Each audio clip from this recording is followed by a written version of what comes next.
The scene is set for championship high school football. From MetLife Stadium in East Rutherford, New Jersey, all the participants are ready. From Passaic County Tech and Ridgewood, as we welcome you to the home of the Jets and Giants for the North 1 Group 5 Championship.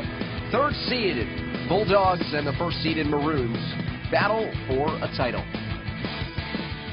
Hello, everyone. Welcome with Todrick Hunt, David Resnick, and we have ourselves a championship rematch. Passaic County Tech, last year's victors, and now Ridgewood is back with a mission.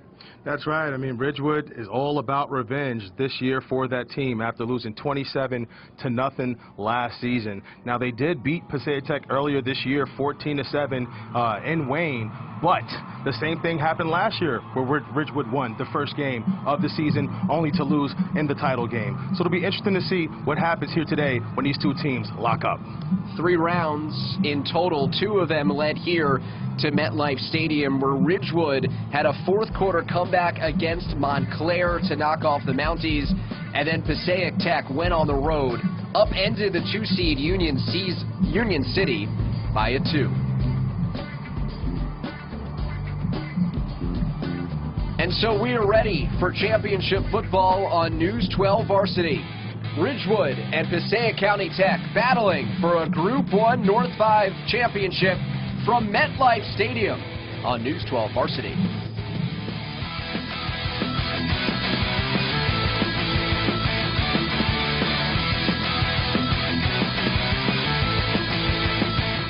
Is it pure elegance?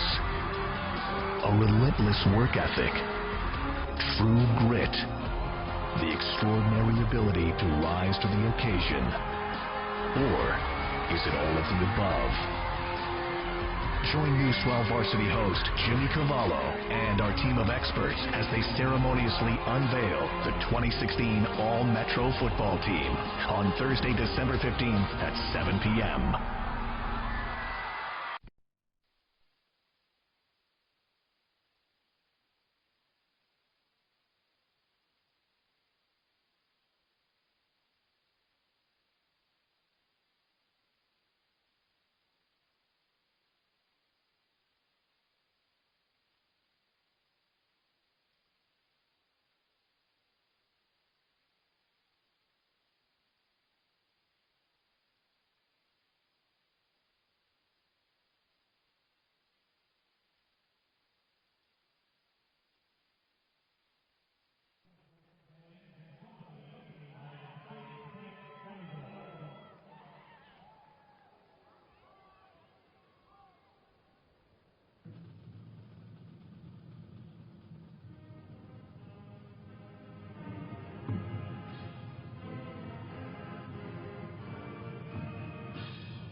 We are back at MetLife Stadium for Passaic Tech and Ridgewood in the North 1 Group 5 Championship.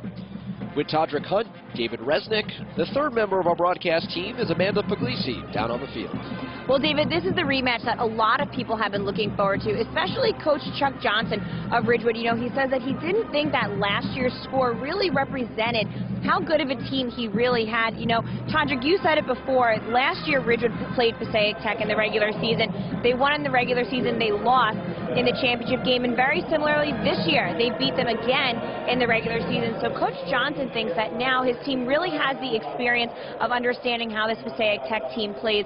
And they also bring into this game the experience of playing in a championship game. And now on Passaic Tech, they also return some, you know, really experienced players as well.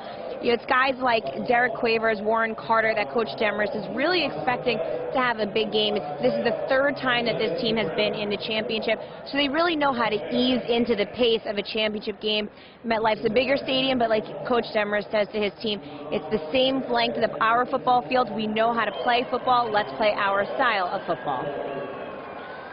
Thanks very much, Amanda. And even though the dimensions are the same, Todrick, just the venue, it's got to feel a lot bigger for these high school gridirons. Certainly. I mean, this is a huge game, a great opportunity to do something that not too many people have the opportunity to do. Great experience in the life of these young men who are developing, becoming grown men. And I hope to see a great football game out there today. Chuck Johnson of Ridgewood, Matt Demarest of Passaic Tech. Interesting dynamic 2 years in a row where Ridgewood won both regular season games. It's been documented by now that the Bulldogs then shut out Ridgewood in the championship game. But listening to some comments from James Mundy, he said last year no one really expected us to get there, and even though we were the top seed, it was still Passaic Tech that was the favorites. They're much more on a mission this season, not just trying to enjoy the atmosphere. Right. Much more focused, much more in the moment, really looking to capitalize on this great opportunity. And, you know, not coming into this game overconfident, knowing that they won the first battle this year, as the same thing happened last season, and then they got blanked in the title game. I think it's the classic speed versus stout in this game. A great defensive presence by Ridgewood and guys that can open things up offensively for Passaic Tech. So at the end of the day, who wins out? North 1 Group 5, the championship from MetLife. Wiley Sherman kicks it off. Taken by Jermaine Wilder. He gets stopped short of the 20-yard line. Wilder's a guy that you want to keep your eye on, an explosive playmaker in the open field and a terrific defensive back. I think an FBS caliber player. So 1st and 10 from the 18 for this Bulldogs offense.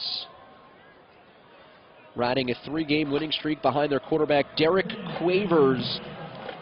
One of 3 quarterbacks this year to attempt a pass for the Bulldogs. He did not play offense against Ridgewood in the regular season loss.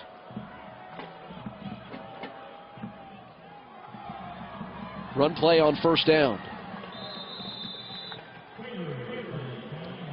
Quavers running it there. And let's introduce you to some players you should look out for today. Obviously, Carter Warren, the big-time Division I tackle committed to Pitt. Jermaine Wilder, who we just discussed. Zach Fiegels, son of Jeff Fiegels, the former Giant. 6'2", 210-pounder, also runs the ball. And Wiley Sherman defensively has made a lot of plays on the football from the cornerback position. Really high-volume playmaker. There's the lineman bound for Pitt, 6'6", 300. Probably a little closer to 335. Derek Quavers, the feature back on this drive. He gets stopped in the run game by Colston Smith. It's Walik Huffin that's actually under center to start this drive for the Bulldogs, one of 3 potential quarterbacks that we could see for Passaic Tech. And just a terrific play by Smith on the stretch play. Does a nice job setting the edge, getting off this block, fighting outside of this thing, and not allowing the back to get outside. And when you got a back as fast as Ra-Ra, you certainly want to contain him, keep him inside the tackle box, because once you let them out, it'll be way too late for you. 3rd and 7. Opening drive of the game for the Bulldogs. Quavers on the pitch. Eyes the sticks, and he comes up short against this stout Ridgewood defense. And this was sort of the story in the first game. Ridgewood's ability to take good tackling angles, not miss tackles, and just play good, solid football against an explosive offense, but they didn't really give them any opportunities for big plays. So I think that's what we got to keep an eye on in this game. Will PCTI be able to make those big plays? If they do, they probably win it. Second of 4 games on this Sunday from MetLife. This punt sending Drew Bransky back. They'll bring it across midfield where the Maroons will start their offense. With good field position, I may add. So good defensive stop, a 3 and out. They're revved up, ready to go, fired up defensively, made some plays, and now let's see what the offense has to give. The nose of the football on midfield for quarterback Jack Barclay. Has attempted just 62 passes over the course of the season, compared with nearly 300 more rushing attempts for this wing T offense. Paul Calvetti in motion. Barclay swarmed and dropped.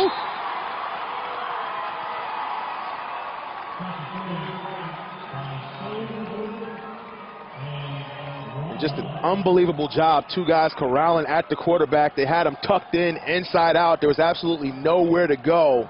Great pressure off the edge, and way to meet at the quarterback and have your party. Ahmad Rabah and Jonathan Stobe got to the quarterback. And they high-load him. And this is the way you want to set the tone defensively early, delivering blows, hitting them, and letting them know you're there. Ridgewood off schedule with the loss of 10 on first down.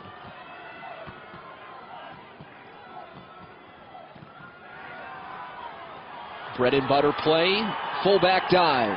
Zach Fiegels, a full head of steam, gets back the lost yardage and then some.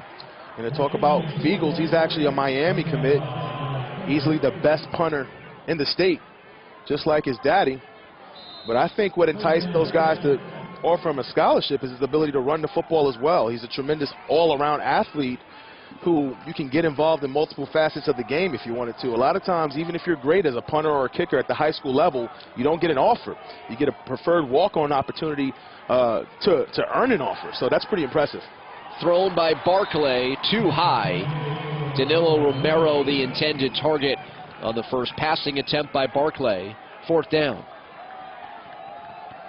And that's what happens. I mean, when you force a team to be off schedule, you put them in situations to do things that they don't want to do. Ridgewood's personality is being able to line them up and knock them down, jam the football down your throat, and really impose their will, and not necessarily face 3rd and long situation. Zach Fiegels with the punt, sending it away on the field his father Jeff used to play on. Derek Quavers calls for the fair catch and completes it. 2nd possession upcoming for the Bulldogs. Quavers, an explosive athlete, looking for an opportunity for a return. Nothing there, and that's what happens when you have a high-quality punter.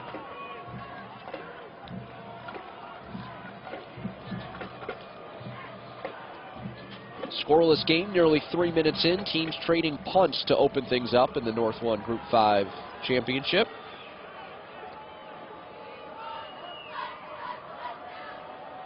So the first series, Quavers was the feature back, and now he is under center.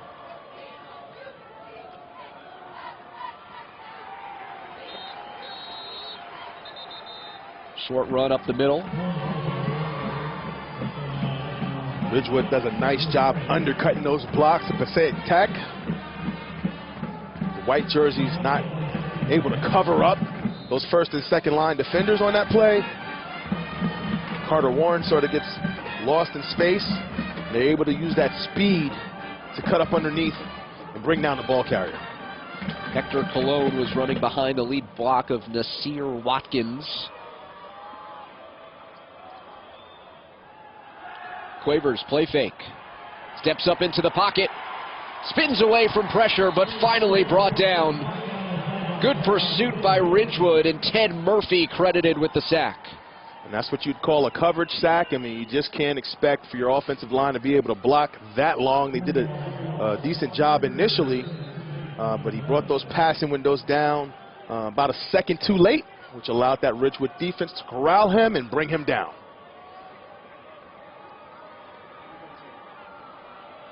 Murphy starting defensive tackle, 6 feet 215, with the numbers rubbing off on his maroon. 3rd and 11. Quavers drops back. Short completion to the far side of the field, well short of the first down. Quavers trying to get into a rhythm as he found Armando Rodriguez for the reception. That's fine. At least you buy yourself some space to be able to effectively punt this football away. Try to flip field position a little bit. Ridgewood, the last time they got it, was at the 50. Let's see if they can do a little bit better than that this time. Clarence Freeman to punt. Line drive kick. Kransky didn't want any part of it, but still good field position for the Maroons to start their second drive. So both teams on their first defensive possessions come up with big plays on first down, which takes the opposite team off schedule, certainly helping their respective teams. And now Passaic Tech, obviously, with 2 unsuccessful drives in which they weren't able to do much of anything. And now Ridgewood gets their second opportunity. Let's see if they've been able to make any adjustments. From the 47. First attempt for Drew Gransky, the all-time leader in rushing yards in Ridgewood history, entering today with 2,346.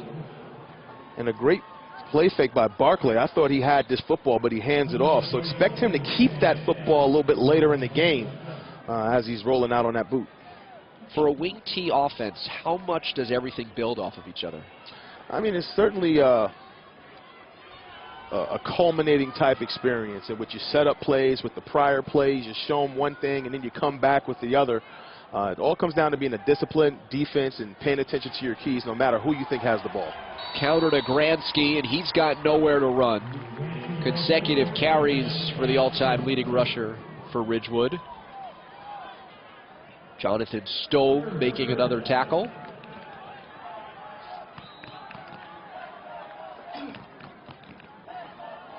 Looking good in those PCTI jerseys. Freshly mint. New decals on the helmets. Certainly ready for postseason play.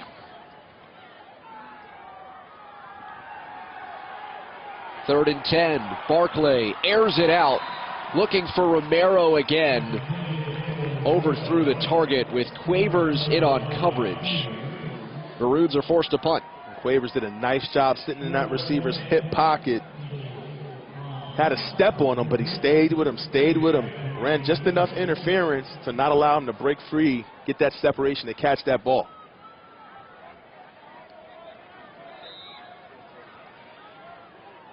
After making the defensive play, Quavers readies himself for the Zach Fiegels punt. Wow. Sending Quavers inside of the 10. He calls for the fair catch. And they'll mark him down at the 5-yard line. That's a great punt. Interesting he decided to field that punt. I might have let that one trickle into the end zone so he get the ball at the 20, but I guess he was just playing it safe. What's the rule of thumb? You put the edge of your heels on the 10. Anything over your head, you let it go and hope that it's a touchback? There you go. But sometimes it works adversely. Sometimes that ball will sit right down inside that 5-yard line, which obviously makes things tougher for your offense. Nevertheless, tough field position here to open up this drive for PCTI. It starts at the 5. Back to Malik Huffin under center as the Bulldogs alternate here. Jack Simpson the tackle. And so there's a look at Huffin, the senior quarterback, splitting time with Derek Quavers. And Amari Nicholson was the primary quarterback against Ridgewood in the regular season. So that's potentially a third look the Bulldogs can show the Maroons.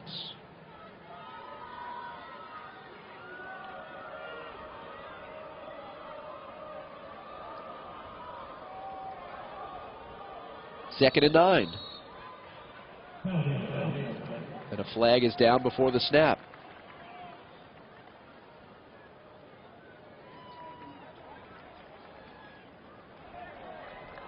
Good ball. Ball start. Offense. Half the distance to the goal. First down. Second down. Repeat of second down. 12 yards to gain.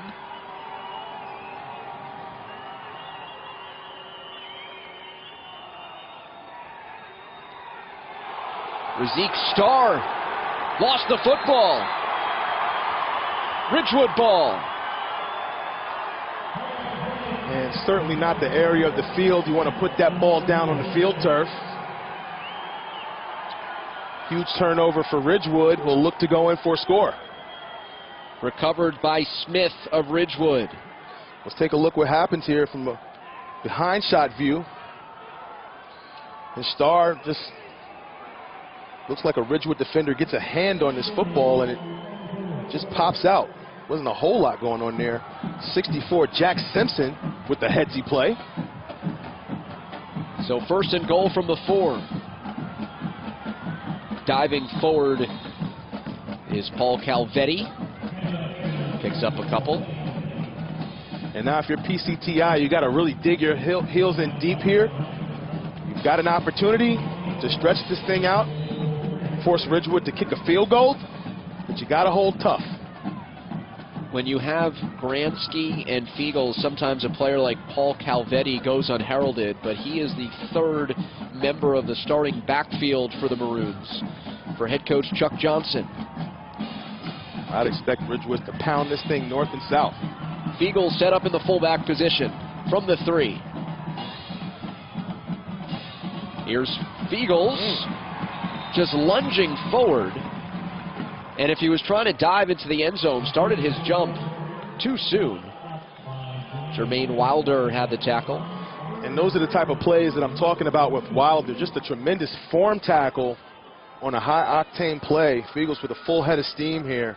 Just a perfect form tackle. Great leg drive and ability to finish and make that play one-on-one.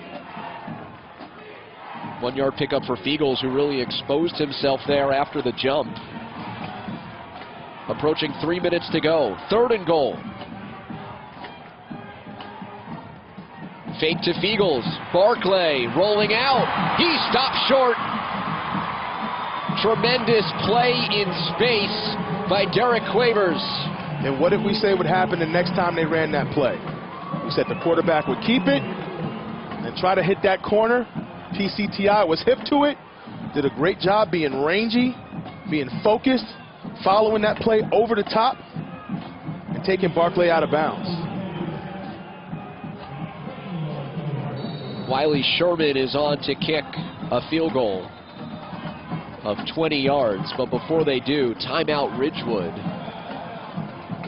And so the Maroons forced a fumble inside the 5, had first and goal from the 4, but they've only been able to pick up a yard each on the first 3 downs. And now settling for a field goal attempt after causing the turnover. You got to admire this PCTI defense so far. Obviously the drive not over yet. Looks like Ridgewood's going to take it to the sideline to discuss exactly what they want to do here. Do they want to go for the kill shot, knowing that they've got great defensive field position if they don't get in? Or do they want to settle for the field goal? I guess it all depends on what they believe this game comes down to. Is it going to be a low-scoring game where every single point will count? And I think we'll see how they feel about that based on how they come out here. Dueling players on the field, dueling bands in the stands, all part of a wonderful atmosphere this Saturday, or rather Sunday afternoon at MetLife. It might still feel like yesterday after 12 combined games on News12Varsity.com. Our second of 4 today. Offense on the field for Ridgewood. They go for it on 4th and goal. Feagles pushing. Touchdown signaled. The Maroons are in. And it didn't look like Feagles got in initially, but stuck his foot in the ground, continued the leg drive, and gave a second effort in which it did look like that ball got over the pylon. Now, a few PCTI players down there arguing the call, saying that he was down before crossing the goal line. So it will certainly be interesting to watch, but you got to love the determination from a guy like Feagles. Love that build at 6'2", 210. Sherman on for the PAT. It doinks off the upright. So just 6 points given up by the Maroons. Sherman was out there to try a 20-yard field goal attempt, and something changed where Chuck Johnson called for a timeout. The offense got back on the field, and a look here.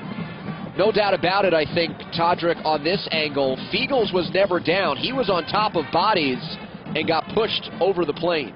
He certainly was, and I mean, they got a great push there. I mean, you look at the PCTI defenders inside, basically getting barreled over. It's almost like they weren't quite ready to get off the ball, Carter Warren included, who was tucked inside, and you saw the linebackers a little bit slow to react, so they weren't quite ready to get off the ball. Ridgewood decided to go quick, and they benefited from it. A great look right down the line by our crew to show that Feagles rolled on top of bodies to get in for his 21st rushing touchdown of the season. Taken inside of the 2. On the run back is Cormier Mosley. And he gets about 13 yards on the return to set up this Bulldogs offense. So we talked about with Ridgewood, with them taking the time out, they basically tell us how they're feeling about this game by the formation they come out of.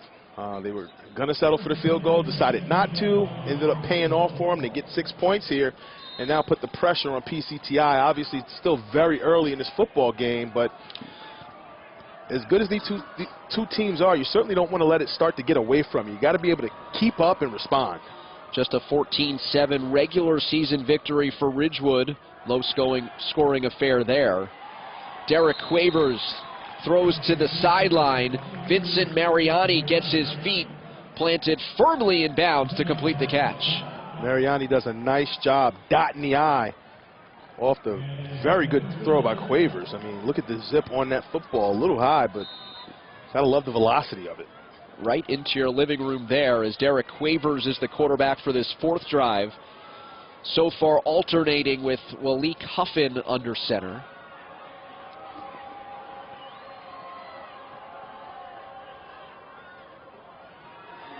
The snap nearly going directly into the stomach of Mosley, who came in motion to run to the near side. Yeah, it was supposed to be a direct snap into a jet sweep handoff. It ended up being just a direct snap to the jet sweep. He was able to get a full head of steam and get around that corner. That's what they've got to do, utilize their playmakers in open space. That's the way you beat this Ridgewood team. They're so good defensively. They tackle so well. They take great angles. They're well coached. But speed kills. 6-yard pickup for Mosley. 2nd and 4, closing in on the end of the first quarter. Design run Quavers. Bottled up and driven back. A whole host of defenders, including Ted Murphy, bring down the quarterback.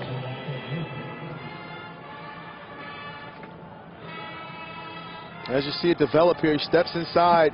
Ton of defenders inside, not allowing that to happen. Sidesteps, gets back outside, and gets taken down. Defensively, Ridgewood rally into the football. That's the name of their game. They step up and make big plays on the defensive side of the rock. 3rd and 2, approaching 2 minutes to go in the first, and a touchdown lead for Ridgewood. Quavers with time, has an open receiver, and just a bit too hot to Rodriguez as it goes through his hands. And for Quavers, we talked about that last ball that had good zip and velocity, but also stated that it was a tad high, and that ball was high as well. So he's got to really follow through and step through on those throws and get those balls down Big missed opportunity there for PCTI. As we take a second look, great blitz pickup by the smaller up back, taking on a big, shooting in that gap. They weren't able to complete the play. Line drive kick again from Freeman. Gransky didn't want a piece of it.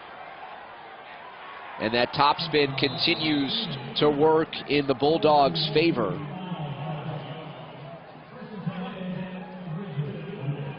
Three punts and a fumble for Passaic Tech as Ridgewood takes over after scoring a touchdown on their last drive.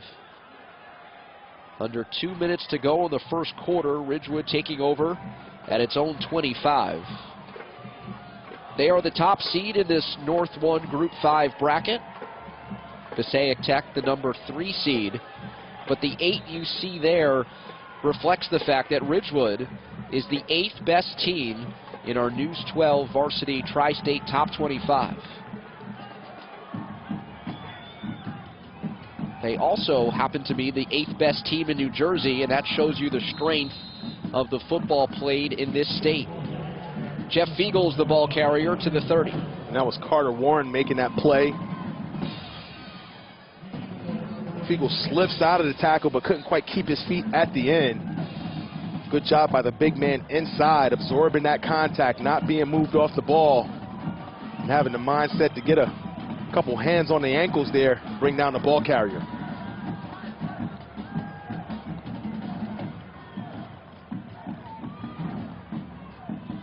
Long snap count on 2nd and 7. Fiegels just straight up the middle. You gotta love the leverage that he runs with and the body lean. Keeps himself in an athletic position where he has the automatic advantage, and he's always first. Great acceleration, turns speed to power.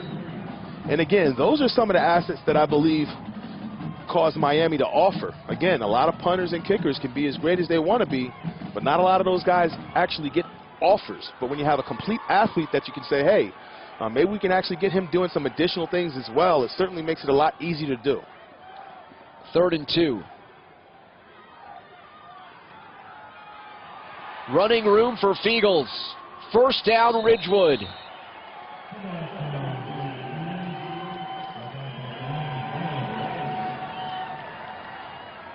Take a look at this play as they cut Carter Warren down inside, which is what I'd be looking to do. I mean, he's such a big behemoth inside. They get the cut blocked, and they get a wash down from the next interior player over, and they're able to hit that hole and exploit it.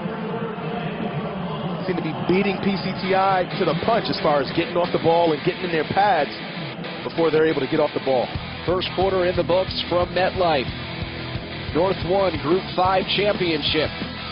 12 minutes complete, and Ridgewood, behind a Zach Fiegels short touchdown run on 4th down, has the lead. It's 6-0 after 1 quarter. Join us back here at MetLife Stadium for the second quarter next.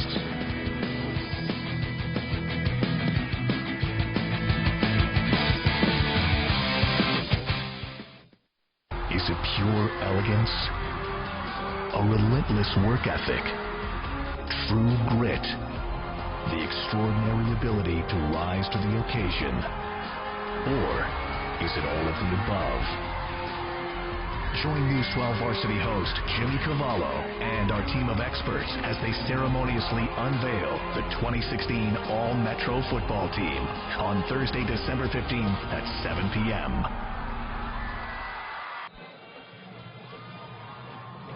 We are back here at MetLife Stadium, home of the Jets and Giants, but also home of 10 NJSIAA football state championship games.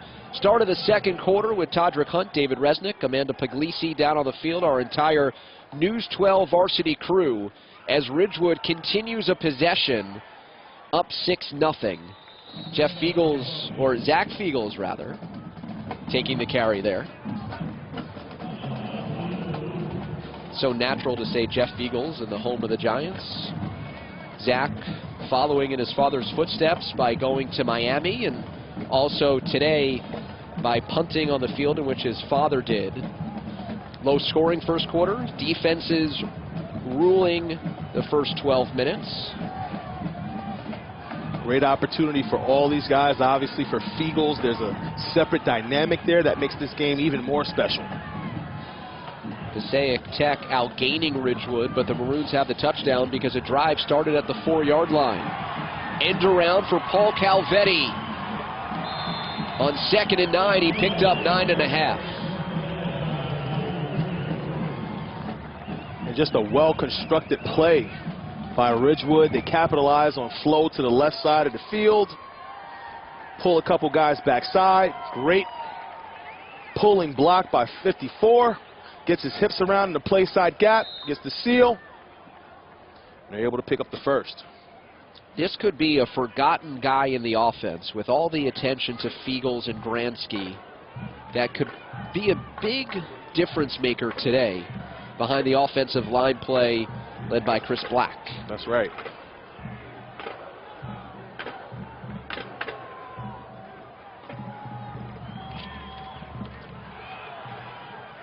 Fiegels on first down between the tackles. And I'll tell you, Fiegels is not easy to take down. They timed that play pretty well on the linebacker blitz. They had a nice run blitz on inside, but Fiegels just refuses to go down on first contact. Constant leg drive, does a nice job again with leverage. Takes a couple big shots there. It takes 4 guys to get him down on the field turf. So they're going to look to wear him down as this game moves along. We saw a picture of 54 a moment ago. Chris Black playing left guard and starting for the injured Spencer Bachman, who got hurt 2 weeks ago in the semifinal victory over Montclair. Barclay rolls out, helped out by a big block in the backfield, and Barclay, first down and more. It was Calvetti, I believe, with a huge block to free Barclay. You said it. I mean, this is a terrific block on the edge on 27. Decleats him, puts him on his back, opens up the entire right side of the field for Barclay to take advantage of.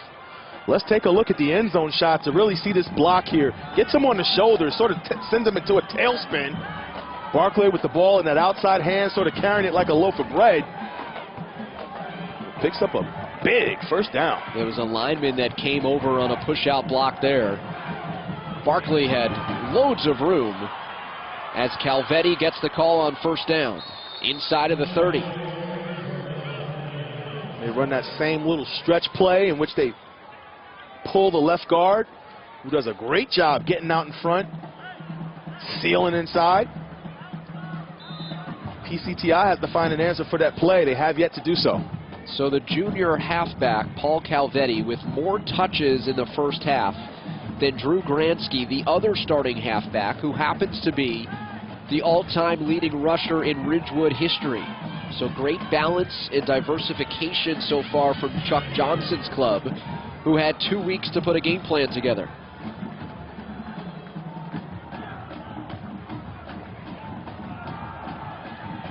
Fullback up the middle, it's Fiegels. But you see how Fiegels always falls forward? Like, even if you tackle him, he always ends up on top. PCTI has to find a way to lay some licks on him in which he's being bent back or, you know, tackles for loss, things of that nature, because at this point, he's got the advantage inside. Josh Giles wrapping up Fiegels. Fiegels 6'3", 215. Giles 6'1", 275. Those two meeting in the hole more than once today.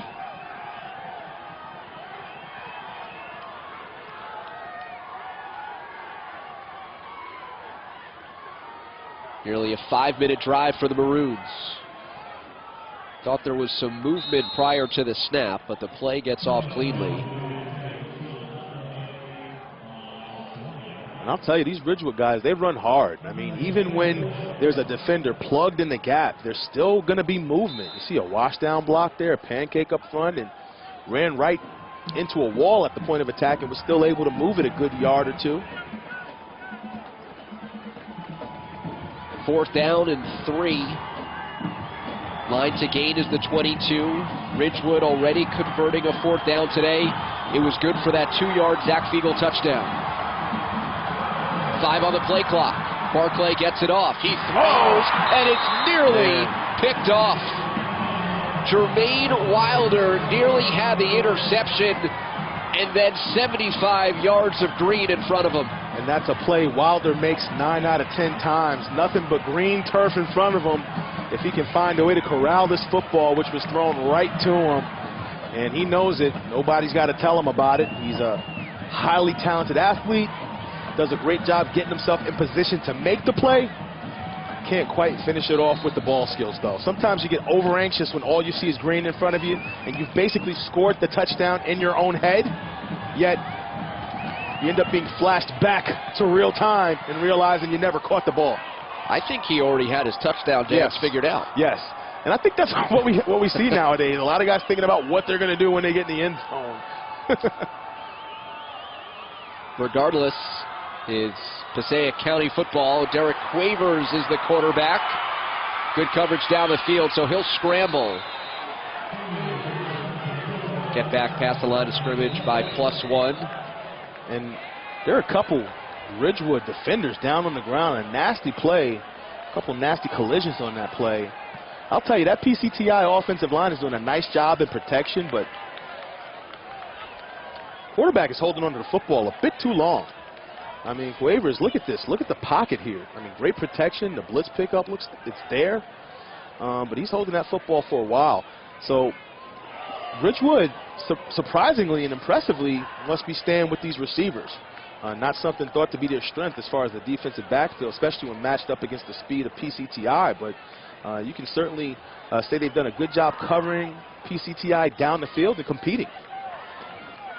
Colston Smith was a player down for Ridgewood, back on his feet as Chuck Johnson comes walking onto the field for a status update for one of his best defensive players. It's a perfect season so far for Ridgewood as they enter 11-0, looking for their first perfect season in 59 years. This was how they went through the regular season, including a forfeit against Bergen Tech. Originally thought to be a negative, but they were able to use it as a bye week and as a reset in the middle of the season. Part of the reason why they are our 8th ranked team is because of the tough competition, Hackensack, Old Tappan, Ramapo, and others that Ridgewood has played this season. They certainly had a good year. You see the 14-7 score against Passaic Tech earlier in the year in Wayne in hostile territory. I mean, I think that's huge. But again, look at the low score, tight score, shows just how competitive these two teams are and how evenly matched, despite doing things in different ways. Also highlighted during that regular season slate as Passaic Tech called timeout, of course, the 14-7 victory on the road for Ridgewood.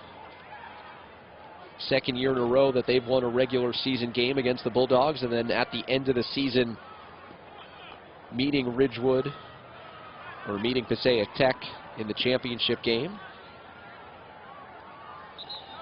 And after we went through the Ridgewood regular season schedule, this was the slate for Matt Demarest and company as Passaic Tech went through the regular season. 2nd and 10. Quavers again with all day, fires over the middle. It's tipped and incomplete. James Mondi got his fingertips on it to redirect the pass destined for down the field. And pressure bust pipes, great pressure from the right side of that offensive line it came from for PCTI, forced the throw into quadruple coverage, and I'll tell you, PCTI is super lucky that ball doesn't get picked off. I mean, there's nothing but maroon jerseys around the receiver in position to take that back for 6. Good job by the linebacker to drop down in coverage to help defend Amando Rodriguez. 3rd and 10 for Quavers. Free rusher on the edge. Quavers breaks the pocket and spins.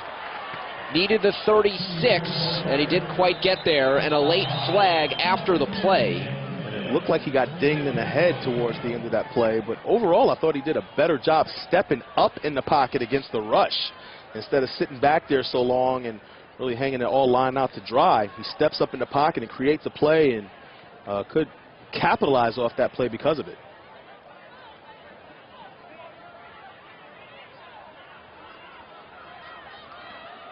Oh.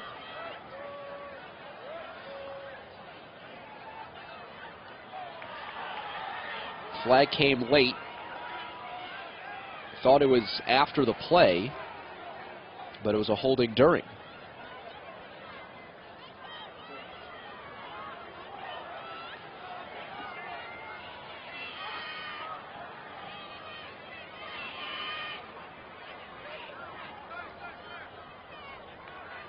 Chuck Johnson getting a conference with the officials as to whether or not to accept or decline the penalty. I think Coach Johnson was waiting for the ball to be spotted. Illegal block in the back on the offense. Penalties declined. 4th down. So an illegal block in the back. Penalty declined. It's 4th down as Chuck Johnson's defense made the stop on the scrambling Quavers.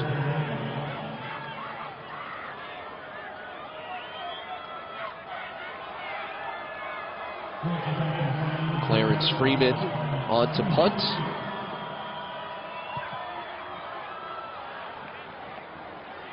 Again, Bransky can't make a play on the ball. Sails over his head. And the Bulldogs can pin back the Maroons near the 10. So it's just under 7 minutes left in the first half. This has been a very tightly contested ball game. Difference in the game up to this point, obviously the fumble inside the 5 for Passaic Tech, in which Ridgewood was able to capitalize on. Thought about kicking the field goal on 4th down, correctly decided against it, ran the football, put 6 on the board, missed the extra point, and here we are. It seems even more like the right decision when we see the trajectory of how the rest of the half has played out. I think Chuck Johnson rightly thought that this would be a closely contested contest and every point would matter. And that's all because of how good their defense is. You can trust them that if you miss that, you're not going to allow the offense to march down the field. Paul Calvetti. And a much better job from PCTI in defending that play. Did a nice job stringing out the play as opposed to getting beat to the outside like they have the 2 or 3 previous times that Ridgewood ran the play. Watch the linebackers and DBs react to the play this time, getting over the top. Okay, same play. Let's take a better pursuit angle and cut off their flow. Let's not run to where they are. Let's run to where they will be. Calvetti outran the lead block of Chris Black, the left guard, and that allowed Jermaine Wilder a clean look at the tackle. Past the midway point of the second quarter. Dive up the middle. Feagles for a yard or 2.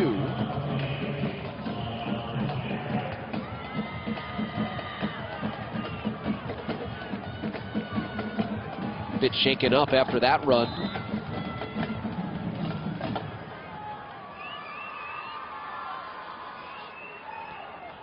Good conditions here at MetLife. After a cold stretch, a bit more mild today for these championship games. Certainly a beautiful day for some football. A great day to go out as far as the high school football season and last football day in New Jersey of the year.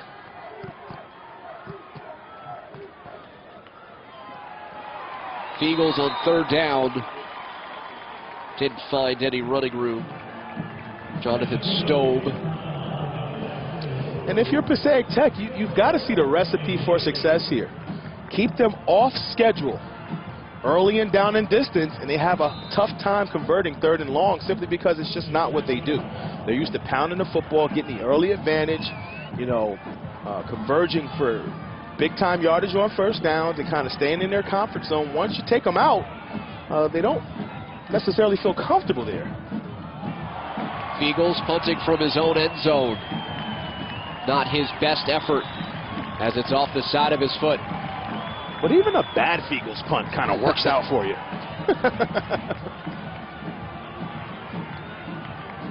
4:22 to go, first half. and the best starting field position for Passaic Tech. Second game of 4 on the final day of the football season from MetLife. And our coverage continues with the North 1 Group 2 championship. The 4-seed Westwood against the defending champs Mawa. Thunderbirds coming in at 10-1. And the 2-seed, that coming up next. We hand the baton over to our friends and colleagues, Lou Brogno, Jimmy Cavallo, to take you the rest of the way from East Rutherford. And this is a physical football game. Number 60 got absolutely popped on the prior play. Watkins, first one through the line, typically the lead blocker, getting the carry there. Quavers got consecutive drives to quarterback, and instead, this is Huffin that's under center. Great job so far by the Ridgewood defense to really limit the offensive capabilities of the Bulldogs. Rollout for Huffin. And he gets dragged down. In the face mask. But flags fly as Jack Simpson tugged down the quarterback above his shoulders. And man, just a tough break for a great play by the Ridgewood defense. Did a great job recognizing what was happening defensively, finding the football through all the misdirection, just a little overzealous on the tackle. Part of the winning formula for the Maroons in the regular season game is that they did not allow a play longer than 18 yards. They really bottled up the Bulldogs' athletes and playmakers. Personal foul. Face mask. Defense. First down. And so early today, Todrick, same sort of thing.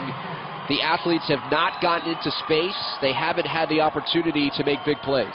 Listen, this is a great defense. Not good, a great defense. So you've got to find a way.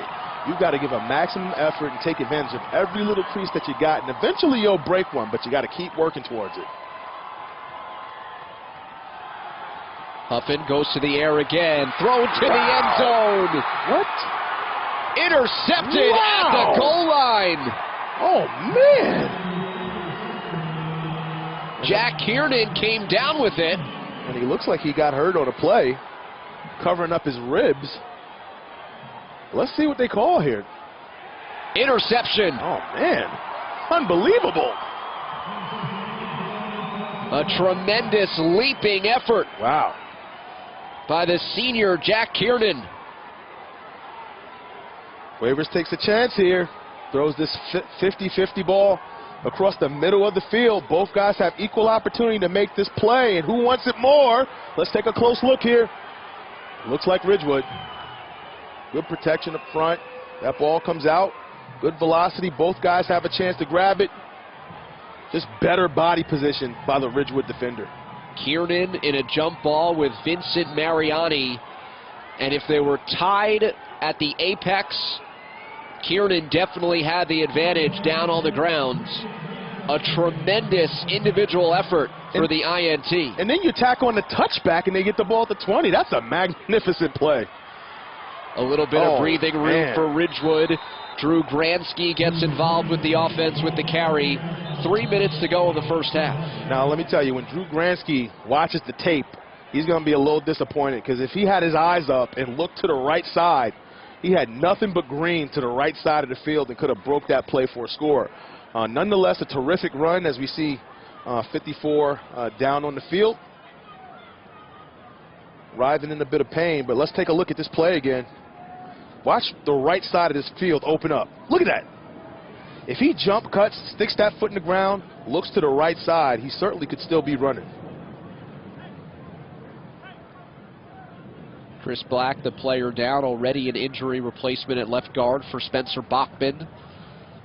A look at Jack Kiernan, who came up with a spectacular interception and a jump ball over the middle. It felt like your initial reaction, Todrick, was, wow, what a tremendous offensive catch. And then they come down to the field and you see that Kiernan is the one with possession.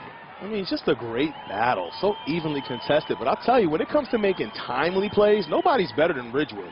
And they all happen within the red zone, both offensively for them and defensively. Good to see Chris Black on his feet. Bransky picked up 7 from the 27. Calvetti edging his way to the 30 because it was a touchback. The ball just needs to touch the 30-yard line for a first down. And it appears that the nose of the football is just short. Yeah, I thought so. I thought he was just short of that first down. Certainly with the battering rams that they have at running back. Ball got moved. And it looks like they got a first down up on the board, and they just changed it back. There really shouldn't be anything to measure here because of the touchback. Assuming that everything is proper on the far side of the field, if they did move the ball back or forward to touching the line, it should be good enough. The spot changed. That looks like a first down. I mean, I don't... Nose of the football is touching the 30-yard line, first down. Looked like they moved the football up on the spot. It wasn't that far up initially. But certainly, like you said, as long as the nose of the ball touches that line, it's a first down.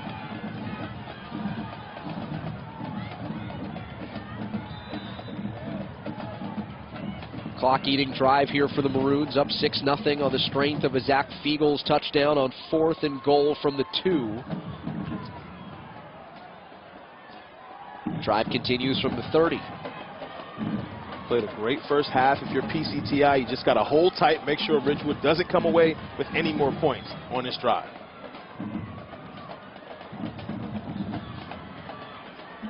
Calvetti following a lead block. Paul Calvetti into the secondary, and a gain of 15. And a flag on the play. And I'll tell you, if his lead blocker doesn't get in his way, he probably breaks that for a score. Except for the holding call against the offense. Wouldn't have mattered anyway.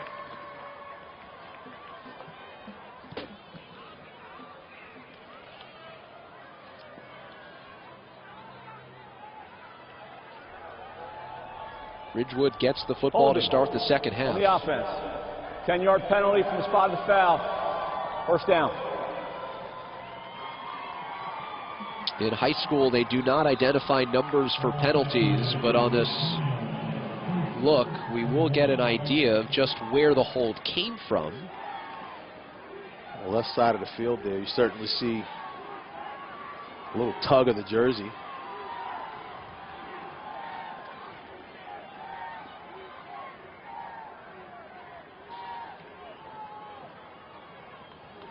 So after the penalty from the 19 on 1st and 21, Fiegels just getting a couple, and when he takes the football and surveys his holes to run through, he's not finding any. That's right.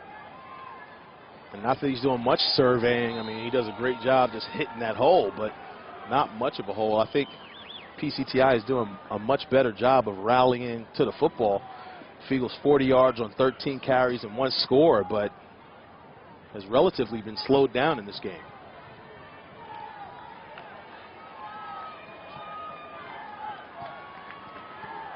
Second down, 19. 5 on the play clock.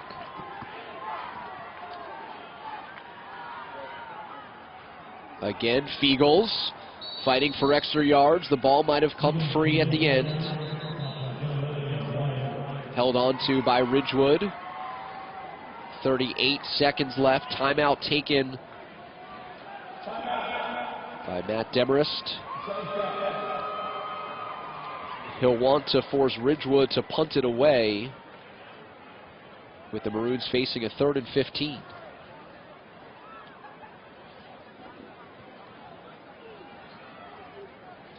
So you like to talk about a chess match. People always like to relate chess to football when coaches take timeouts at interesting times and sort of play that game against one another, make those key decisions that could strongly affect the game. And in such a tight battle, every decision counts. You're looking to not just win every game, but win every play. And so you would anticipate that a stop for the Bulldogs would then mean another Passaic Tech timeout.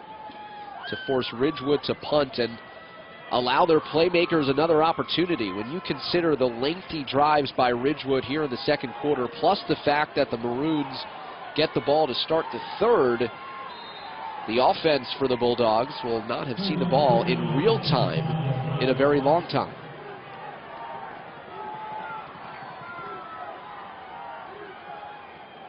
Ridgewood needs the 40. Barkley, bad exchange with the center.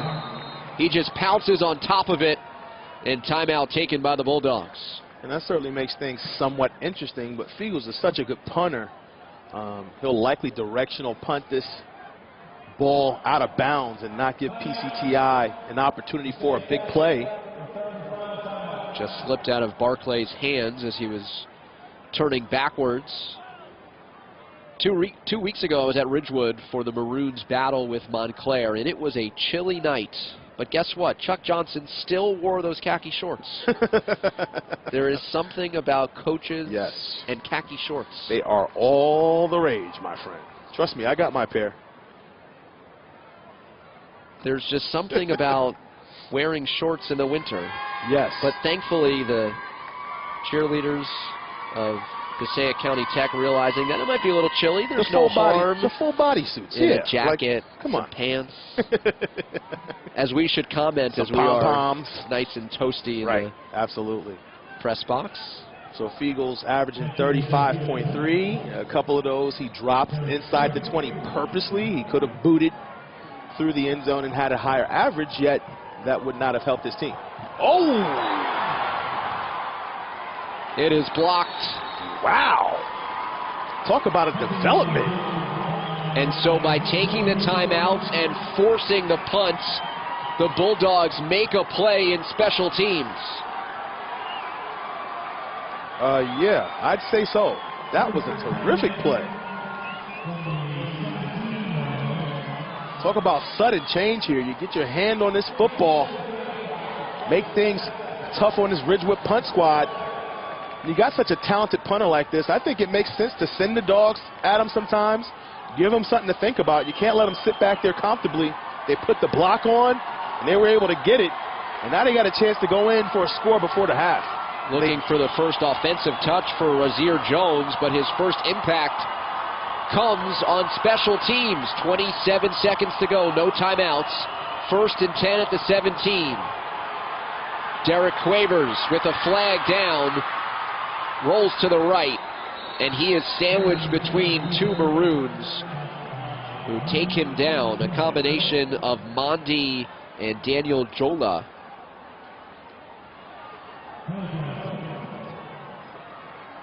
And did they pick that flag up, or? Nope. Illegal motion. Okay. You certainly don't want to be going backwards here. We know Quavers has good arm strength. Couple shots to the end zone here. I mean, you certainly shorten the playbook now with 19 seconds left. Illegal motion on the offense. 5-yard penalty from the start. Previous spot. 1st down. The umpire standing over the ball. The referee giving the ready to play. Clock is moving inside of 20 seconds. And without a timeout, Quavers will clock it.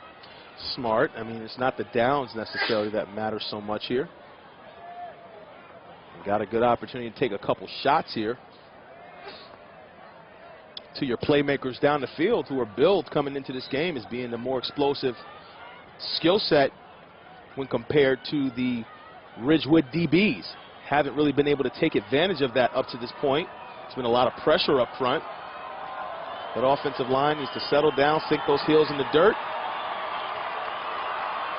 Protect that QB so he can heave this ball. Quavers with time, throws end zone, jump ball. Caught, touchdown.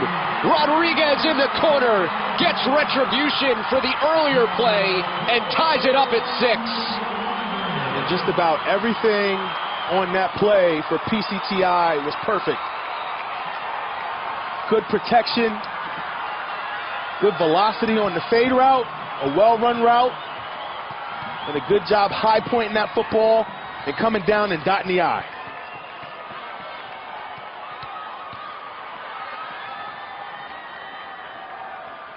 Armando Rodriguez on the last series had it taken away from Jack Kiernan. This time the football was his, and a tremendous catch in the end zone. Nicholas Leopold tacks on the extra point for a 7-6 Passaic County Tech lead.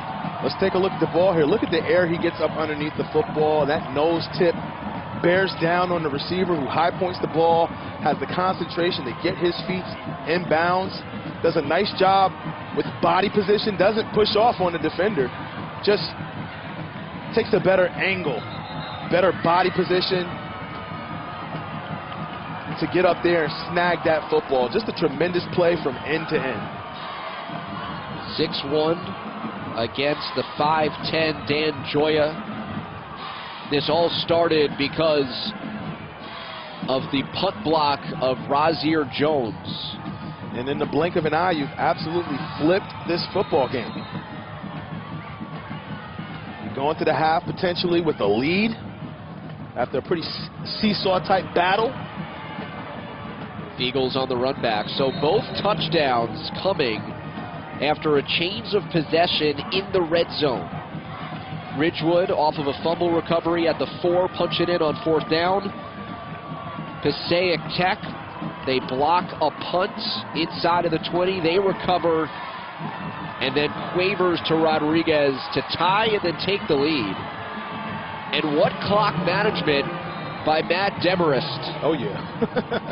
To call those timeouts, to force Ridgewood to punt, it leads to the touchdown. That was a coaching clinic to end that first half, excuse me. So an extra pep in the step for the Bulldogs of Passaic County Tech. Matt Demarest running off the field with some extra enthusiasm after the Bulldogs come up with a touchdown in the final half minute of the second quarter. Close game here in the North 1 Group 5 Championship. Bulldogs by 1.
Passaic Tech taking the lead with 8 seconds to go in the first half. Up 7-6 over top-seeded and undefeated Ridgewood. The first half was about defense and taking advantage of opportunities. It certainly was, and Ridgewood did a whole lot of that, taking advantage of this PCTI fumble within the 5. They recover this fumble, which eventually leads to a Zach Fiegel's touchdown with great body lean and leverage and leg drive. Got Ridgewood off to a great start after they initially had decided to kick the field goal, took a timeout and changed their minds. Missed opportunities, the name of the game for PCTI. Despite being up 7-6 in this ball game, there are about 2-3 missed opportunities in the first half, that being the second of them, in which Rodriguez was outfought for the football, but then Ra-Ra gets a block on Fiegels. The state's top punter, field position, leads to the fade route. PCTI goes into the half up 7-6, and what a ball game this has been so far. Armando Rodriguez with a 22-yard touchdown reception from Derek Quavers. But when you look at the way Ridgewood has commanded time of possession, they've had more yards, total yards rushing, and the time of the possession nearly 2-1. Both of these offenses struggling, and both touchdowns coming with starting field position in the red zone. So one half in the books in a rematch in the North 1 Group 5 championship game. Last year it was won by Passaic Tech, and the Bulldogs have the halftime lead. 7-6 over Ridgewood. Second half on News 12 Varsity is next. Is it pure elegance? A relentless work ethic? True grit? The extraordinary ability to rise to the occasion? Or is it all of the above? Join News 12 Varsity host Jimmy Cavallo and our team of experts as they ceremoniously unveil the 2016 All-Metro football team on Thursday, December 15th at 7 p.m.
So we are back for the start of the third quarter. Passaic Tech with a 7-6 lead over Ridgewood. With Todrick Hunt, I'm David Resnick. Our third member of our broadcast team is Amanda Puglisi. Well, David, you know, you can guess there's a good mood in Coach Semmer's locker room there at halftime. He says, you know, my guys are fighters. They will fight until the very last second of this game. And that's exactly what he saw out of his team in that first half. You know, he says the team that executes the best coming into this half, they're the team that's going to win. He knows how Ridgewood is such a great team. And speaking of Coach Chuck Johnson's squad, you know, he says Passaic Tech is doing a great job of pinning them back on the punts, and his team needs to do a better job of giving his offense a better starting position. They need to run the ball a little bit better on their punt returns, and that'll put their offense in a better opportunity to score.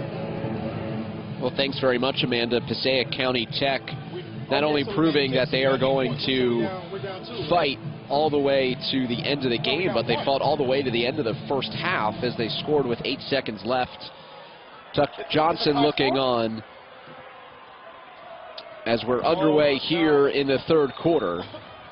Maroons on the run back.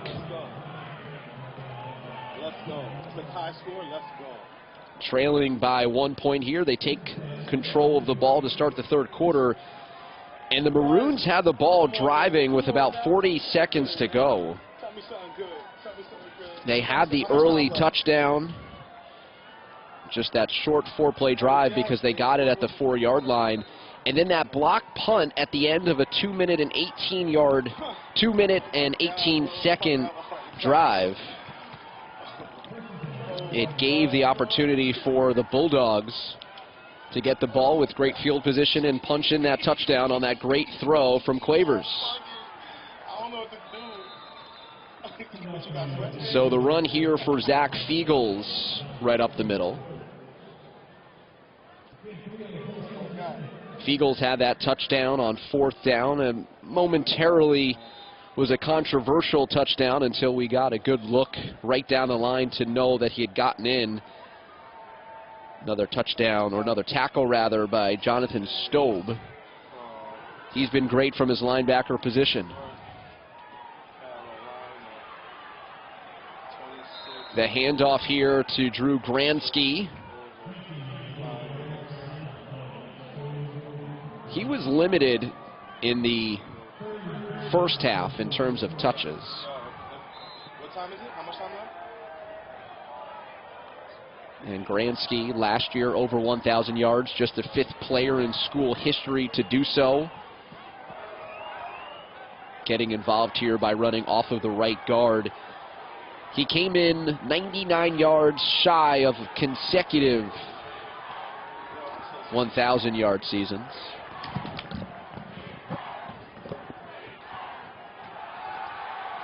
Barclay on the rollout. Tries to thread it to Romero. It's incomplete. And so Ridgewood goes 3 and out. And I'll tell you, that's a great defensive drive for Passaic Tech. Certainly setting the tone on the drive.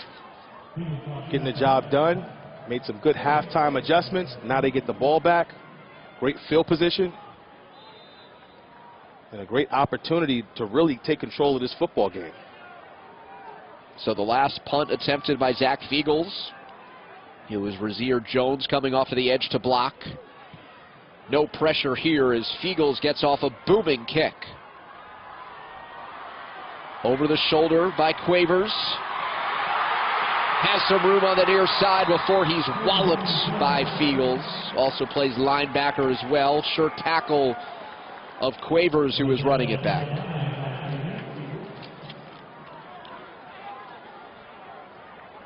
So now some decent starting field position for PCTI.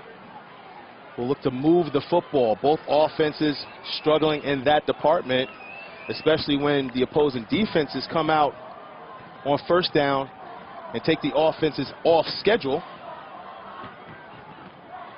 A lot to talk about over on that PCTI sideline. How do you start this drive? Do you want to take a shot and look to open things up? Something they weren't able to do consistently in the first half. But they did find Rodriguez on the fade route, something that they could look to go back to later on in the ballgame. Well, Lee Cuffin is the quarterback for this drive. Surge up the middle of the field for Hector Colon on first down. picking up about 7.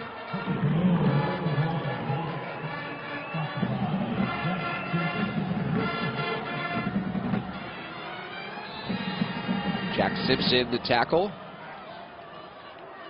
It was right up until that very last drive that the Bulldogs were held scoreless for the 11th time in 12 games. Ridgewood keeping its opponent out of the end zone in the first quarter. But that late touchdown, the difference so far with a 7-6 lead for the Bulldogs. 2nd and 3. Running back stopped short. Cologne gets it again.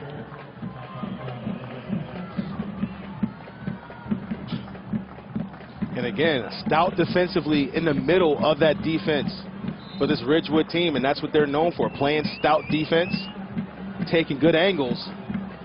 Got to be a little bit more creative offensively, especially with the number of playmakers that you have on the PCTI sideline. Guys that can break big plays, maybe send some reverses. Got a good opportunity for a slant at the top of the screen here as well. 2 first-half turnovers not proving costly at this point. Cologne gets it for a 3rd time, spitting for every inch, but the Maroons close down the running lanes and keep Cologne short. Parker Scott in on the tackle. Parker Scott with a heads-up play here. Locates the ball carrier, brings his feet, and there's just a logjam there. Again, Passaic Tech looking to run through defenders as opposed to outside or around them, and not having very much success doing so. Another punt situation for him. Ridgewood making an adjustment here, also sending back Jack Kiernan to field the punt along with Drew Gransky. Clarence Freeman takes the snap, but does so after a flag.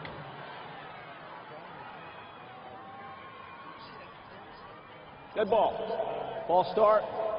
Offense. 5-yard penalty. Still 4th down.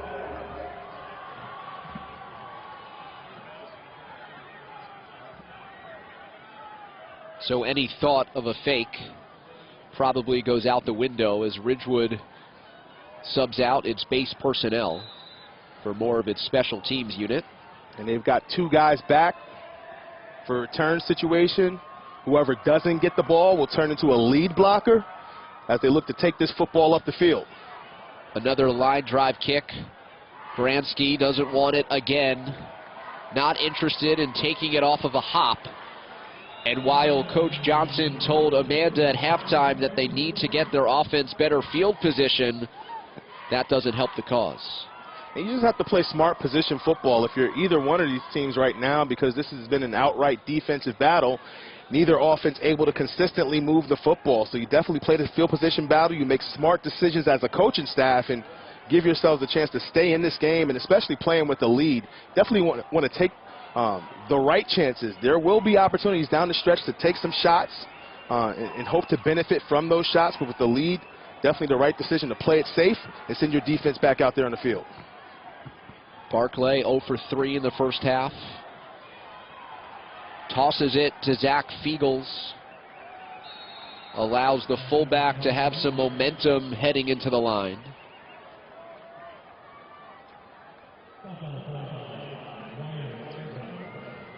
As we take a look at another replay, tremendous job on the left side of the field. Good body lean. 3 defenders in on the contact. Bring their feet in a high-low effort. Ridgewood really looking to get something going offensively. Paul Simon pulled from the right guard spot. Goes right back to Fiegels. Plows straight forward.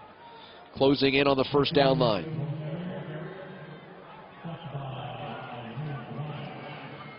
McGuire Azier did a really nice job. That's the way you feel as a backer. He's got the sports glasses on. Looking like a throwback player, fighting off a block. Look at the impact. Now, he stops his feet on impact, but that's just because he had a guy up underneath his pad. So if he moves his feet at that point on contact, he'll probably be moving backwards. So nice job filling, holding his ground, making that pop, and looking to finish. Fiegels lost his helmet on the last play, and because it wasn't a penalty that caused it, he'll have to sit out this next play, even though it's delayed because of the measurement. But Fiegels could take solace in the fact that he did pick up the first down with a pair of runs. He's been used 17 times for 57 yards. And for more on Azir McGuire, here's Amanda. Well, David, you know, McGuire was one of those guys that actually didn't play last year. He was injured the week leading up to the game, so he was, so devastated that he wasn't able to play. And when I spoke to Coach Demarest earlier, he said he's one of those guys that's really taking nothing for granted in this year's championship game. Understandable, especially because he's a senior and this is his last and final chance to make an impact.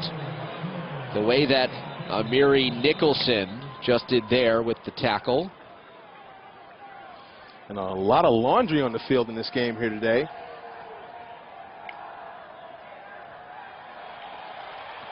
And this penalty will go against Ridgewood.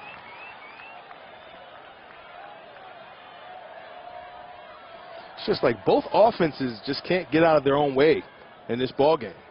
And credit to the defenses that have been stout, that have been well coached, and obviously well schemed.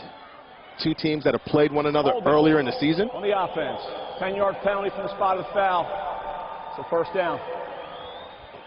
Nearly midway through the third, still waiting for our first points of the quarter.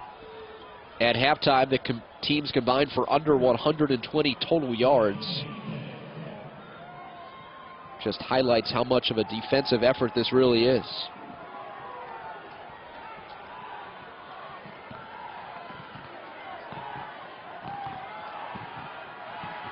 Barclay drops back. Nobody open down the field, so he'll run with it. Gets to the edge, lost the football. Was it recovered in time inbounds? And I don't think it was recovered at all, which is to the benefit of Ridgewood if that ball bounces out of bounds. Barclay was stripped. Now, let's look at the play. 27 here gets sucked inside. You got to take that pursuit angle to force him back inside. He does it. Now, let's look at this football. It's inbounds now. Who has it? No one. We don't quite have the angle, but it looks like that ball spurts out of bounds before anybody really gets possession of it, which would cause for Ridgewood to maintain that football anyway. And I think that's certainly what we have there. Each team had a chance at it inbounds, but neither team got it. Looked to be Justin Wells with the strip. Stove Jonathan outside there. You got to be able to beat that quarterback to the spot, force him inside where you have help.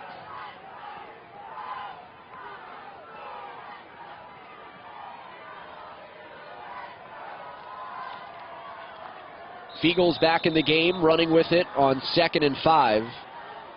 Dives forward to the 32. And he's just a tremendous weapon to have on short down and distance situation.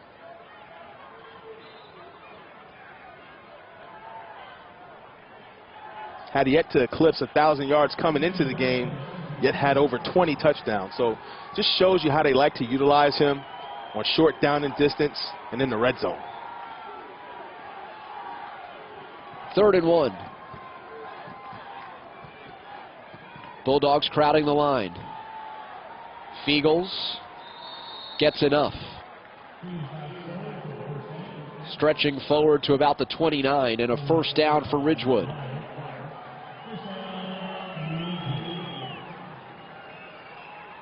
Wins over West Orange and then Montclair sent Ridgewood to this championship game.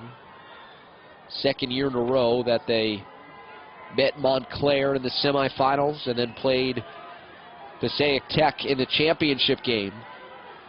And while they appreciate the fact they beat Montclair again, they're looking for a different result in the final.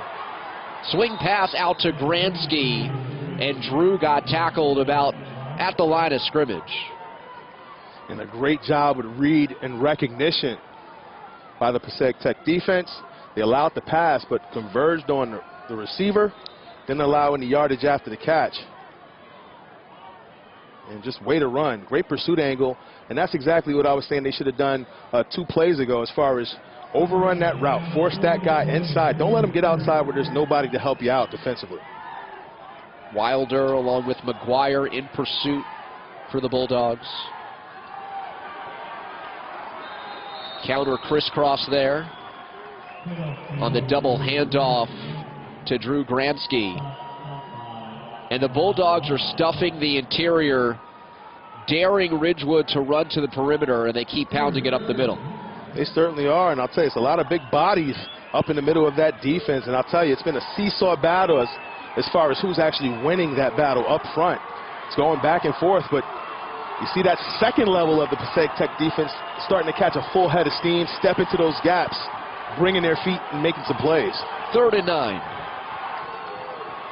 Again, the Bulldogs crowding the line. Barclay has to roll out. He's going to scramble for it. Shoestring tackle applied by Clarence Freeman, and Barclay with his 6'3" frame extending the football forward. This will depend on the spot. And it looked from up here initially like he got it. Signal is 4th down. This Bulldogs defense has to find a way to keep the quarterback contained in the pocket, inside the tackles. He keeps escaping outside that pocket and finding daylight. Then he turns on the wheels, utilizes great angles, and picks up as much as possible. But you got to force him back inside. He's way too good at doing that. Booming kick for Feagles.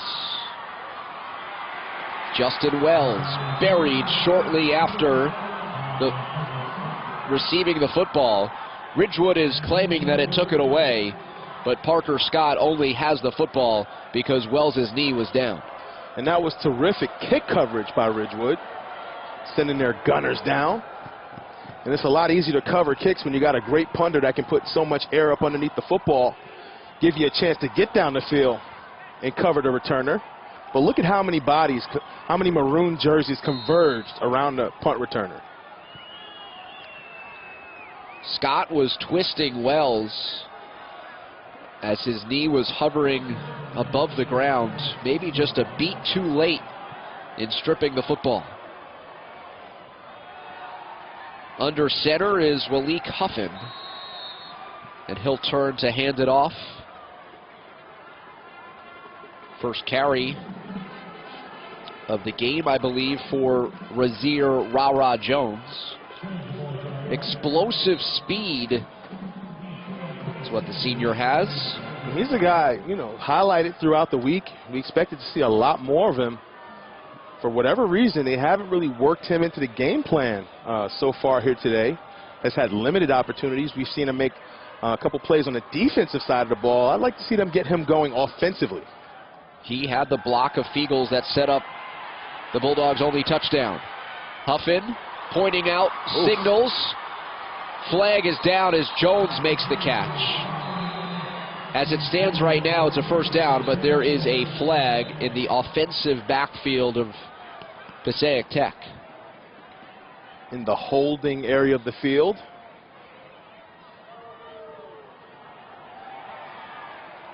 And it is coming back.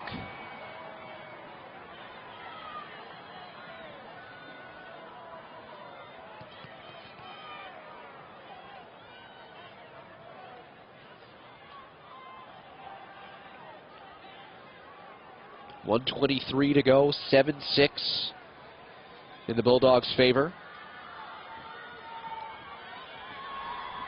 Holding on the offense. 10-yard penalty from the spot of the foul. He's second down.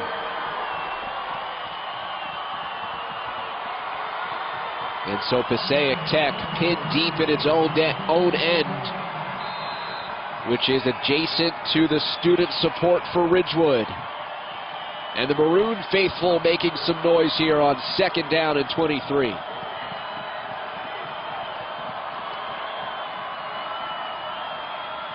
Jones the deep back. He runs into a Maroon wall.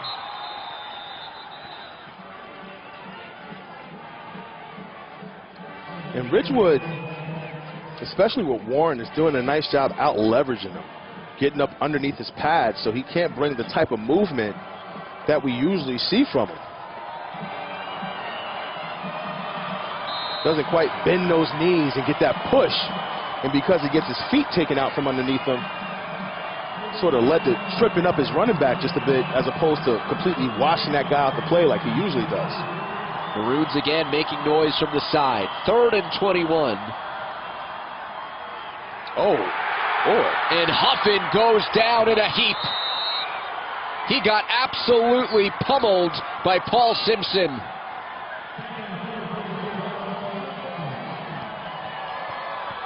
He got in the backfield so quick, it's almost like he lives there. Just an explosive play, turned speed to power, located the opposition, and looked for the finish. Final play of the 3rd quarter in Ridgewood's favor. Paul Simpson comes up with a huge defensive play on 3rd and long to take down Walik Huffin. Ridgewood trailing by 1, but with some momentum entering the 4th quarter of the North 1 Group 5 state championship.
(7-6) in favor of Passaic Tech over Ridgewood in the North 1 Group 5 championship game.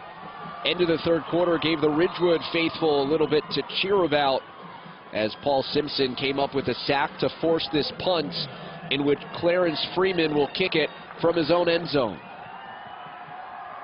With Todrick Hunt, David Resnick, Amanda Puglisi down on the field, our entire News 12 varsity crew from MetLife. Fair catch called for and completed by Drew Gransky at the 41. First time by my memory that Gransky was actually able to field a punt. And because of the penalty and the sack, the Maroons able to switch field position here and start on the Passaic Tech side of the field. And we have a player down for the Bulldogs. Looks like he's getting stretched out, hopefully just cramps. So the offense for Ridgewood, well, both offenses really, but the Maroons have the ball here, limited by a very stout Passaic Tech defense, where the only time Ridgewood scored was when they got the ball at the 4-yard line because of a fumble recovery, and it took them 4 plays. They gained a yard each time before Zach Fiegels finally punched it in on 4th and goal. And it's strange. I mean, they've had some good-looking plays. The Ridgewood offense, that is. They've been able to generate movement up front and get some blocks at the point. But ultimately, they haven't been able to find a way to put points on the board. Neither team, that is. And on 3rd down, I mean, both teams struggling severely. They've got to figure out a way to converge on some of these 3rd downs and finish some of these drives. The game is being played in the same area of the field, just going back and forth, like we're playing ping pong here. One of these teams needs to decide to step up and look to finish a drive.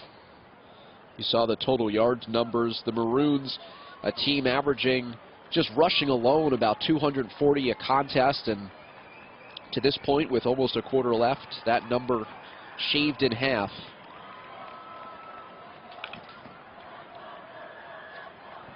For this Ridgewood team, a come-from-behind victory 2 weeks ago in the semifinals against Montclair. It was a huge 4th quarter, led by a couple of touchdowns from Zach Fiegels that turned a deficit into a 31-20 victory at home. And so much of the season for the Maroons began the day after last season's loss to Passaic Tech in this championship game. You talk a lot about teams being on a mission. Well, Zach Fiegels and the Maroons on a mission, and they have their goal right in front of them. 12 minutes to go, and trailing by 1 to the Bulldogs. On 1st and 10, Jack Barclay, play fake, over the middle, it hangs up in the air, and it's nearly intercepted. Oh, man. Razier Jones nearly plucked it out of the air on the pass intended for Wiley Sherman, and Sherman was wide open. And I'll tell you, great play by Razier Jones, but even though he makes this play somewhat, I wouldn't say mistimed his jump, but just didn't have the proper hand position. It was one of those balls that was in the area of the body where you don't know to catch it over the head or below the waist with your web, and he just kind of misplaced his hands and was not able to come down with that ball. So after the lengthy delay because of a Bulldog down, Chuck Johnson decides to take a shot with good field position. And now back to the ground game, Paul Calvetti helicopters his way for 7. There's been numerous times where the Bulldogs have had the run blitz on. They come hard up the middle.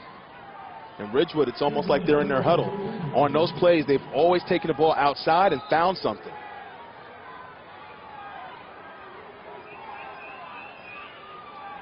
Closing in on 11 minutes to go. What play does Chuck Johnson have dialed up for 3rd and 2 as Jack Barclay breaks the huddle?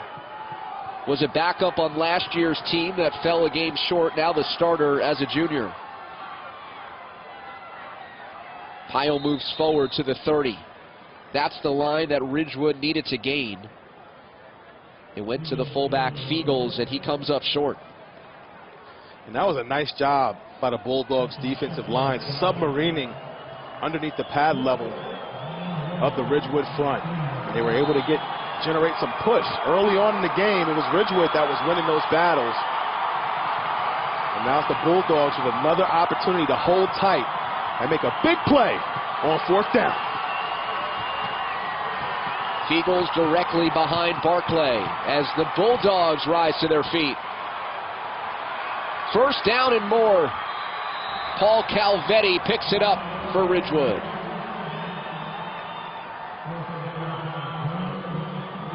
They went away from the between the tackle power football and instead ran to the perimeter with one of their halfbacks. But the play starts right in the middle of the field, and they almost time it perfectly right up the middle, but it's been the theme of the game. Every time they have the inside blitz on, Ridgewood looks to run the ball outside. They've just guessed right every single time.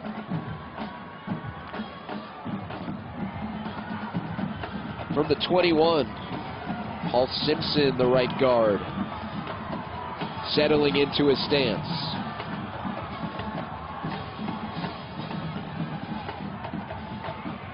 Calvetti kind of faked it to himself as he ran past the quarterback without the ball being snapped. And so more of an obvious play to Fiegels, who surges forward for just a couple. Ahmad Rabah makes the play. Just does a nice job knifing through, penetrating that 6'4", 200 pounds. Makes it a little easier to knife through those gaps with the long, lean frame and find the football.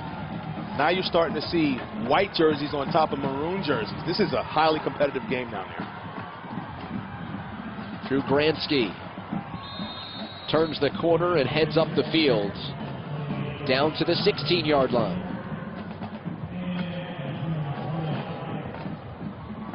McGuire losing his cleat there for a second, but he's back on his feet. Wiley Sherman is a good place kicker. If they don't pick up any yardage here, it would be a 33-yard attempt. You have to wonder if Chuck Johnson believes if this is 4-down territory or not. It's 3rd and 5, and the Maroons just 2 of 11 in this situation.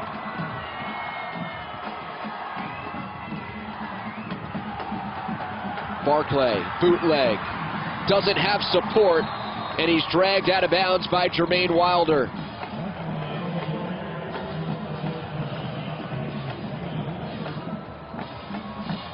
I'll tell you, when the going's gotten tough, these two defenses have stepped up. I mean, these are tremendous defensive performances by both teams. Just watch.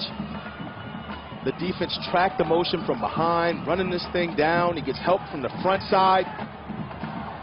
Good job cutting him off before he can get to the pylon. If it wasn't Wilder in front of the play, it was going to be Rodriguez behind. To the first down. 32-yard attempt for Sherman. A line drive kick that is no good. Ridgewood comes up empty after starting with great field position. And it's been the theme of this game. I mean, two defenses playing hard, offenses not able to find it on third down, putting themselves in fourth down situations that are tough. It's inexplicable. Just great performances on the defensive side of the ball. Three-time section champ, 91, 03, and then again in 04. Chuck Johnson went to Ridgewood, graduated in 1970. 6 years at Bogota, and then 33 more at Ridgewood.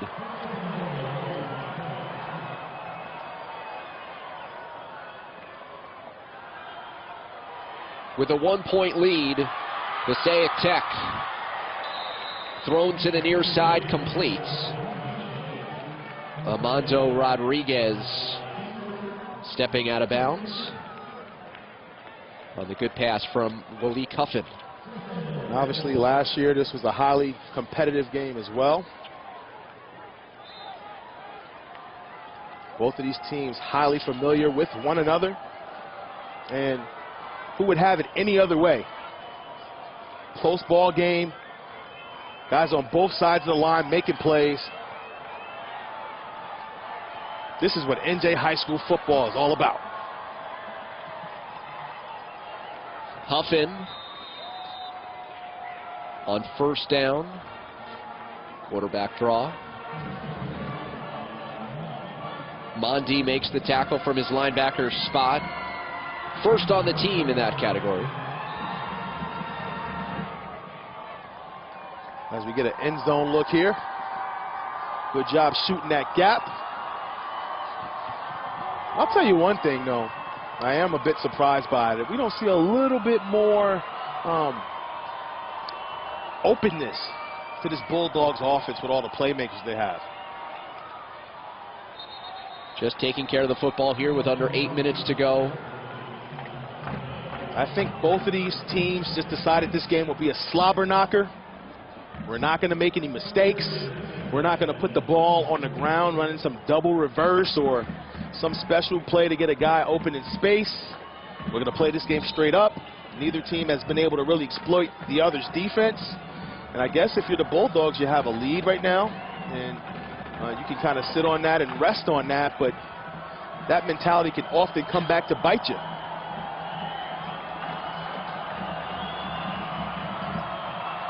Alexander, the deep back. The fake toss to him. It's the fullback, Watkins, powering his way through across the 40. A terrific fake by the quarterback, Huffin.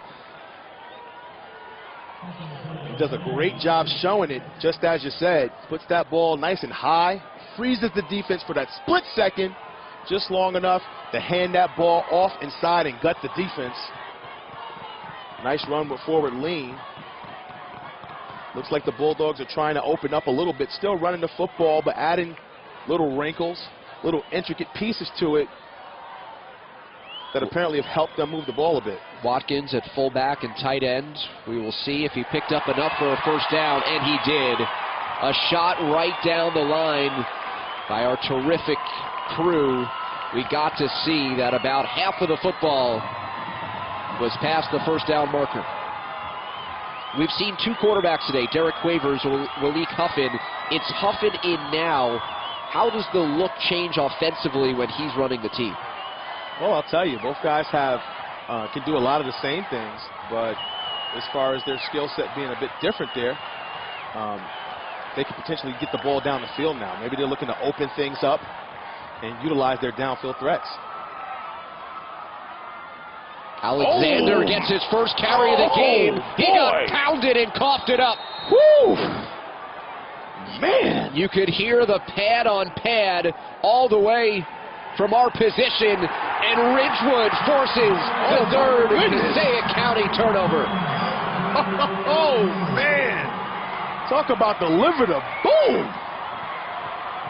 This, my friends, is what you call a slobber knocker. Wiley Sherman with Mundy holding down Alexander. A clean lick at the football. The hit, the strip, the recovery for the Maroons. And there's going to be a lot of people watching online, watching at home, saying, man, why can't they hang on to the football? But listen, you try holding on to a football, taking a hit like that. That's some special stuff. Mad scramble for the football. And Sherman, the hard-hitting safety, is known for making clutch plays. Just right up under the chin. Inside of 6 minutes to go, Ridgewood getting the ball back. Barclay rolling out, throws down the field, and nearly a leaping grab. There is a flag in which Danilo Ramiro went up. And it's the Bulldog sideline that doesn't look too happy about the call, so you're assuming an interference call here.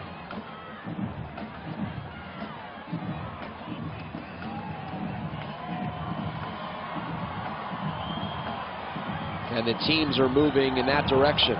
Personal foul. Roughing the passer. Defense. 15-yard penalty. First down. So the Maroons couldn't pick up yards with the completion, but instead they get it because of the personal foul.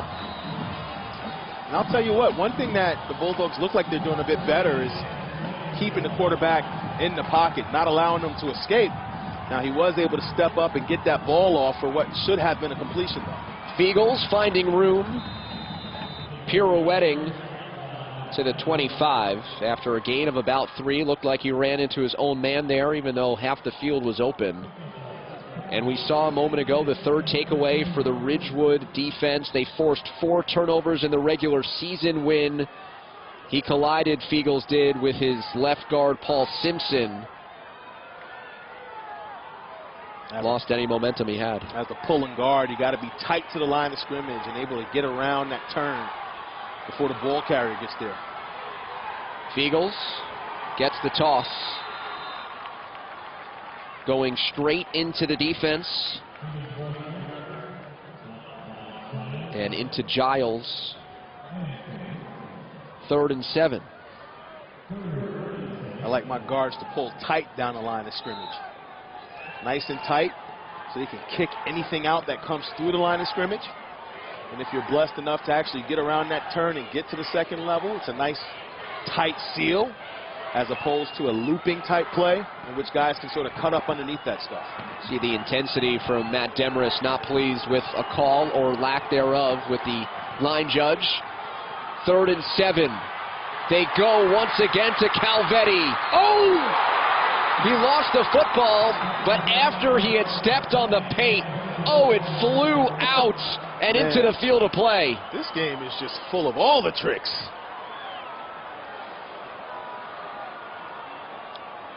Now, was he out of bounds? That was the call on the field, and let's check it out. Now here we've got a great angle here. Let's take a look at the lower body. Does he step out of bounds? Yes, he does. Does it matter? Not necessarily, because they recovered the ball anyway. But I'll tell you, this game is full of twists and turns and guys not securing the football and flags, laundry all over the field. It hasn't been the most perfectly played football game, but it's been a great defensive battle. Our crew on the money once again. 1st and goal from the 10. Crawling forward, Fiegels. And unlike most high school games, the crowd in the stadium got to see the replays too. There was no doubt that, in fact, Calvetti was out of bounds. But as you mentioned, Todrick, Ridgewood alert to pick up the football anyway. Dave, what would you guess the longest play in this game has been? the 19-yard or the 22-yard touchdown at the end of the first half. Okay. Was that it? Okay. Hey, I got a graphic that said the longest play was 15 yards. But hey, I think you're right. Or maybe it was only 19. Who knows? It's hard to count from all the way up here. Oh yeah. Fiegels. Wow. Muscling his way down to the 1. Just short. It was an incredible stat where Passaic Tech didn't have a play over 18 yards in the regular season, and except for that touchdown, that's pretty much been it. Ridgewood has been bottled up as well, but this is where Fiegels is at his best. Fourth quarter, grinded out football. He gets knocked down at the 1. He already has a short touchdown run today. Ridgewood's only points. It went quick last time they got down in this situation.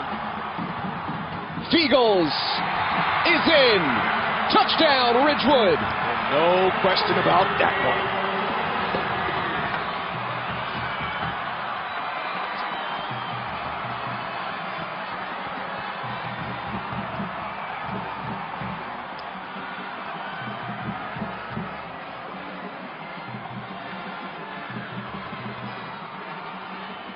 And it must be like a breath of fresh air for an offense that's just had such a tough time moving the football. Ridgewood's longest play is for 15 yards.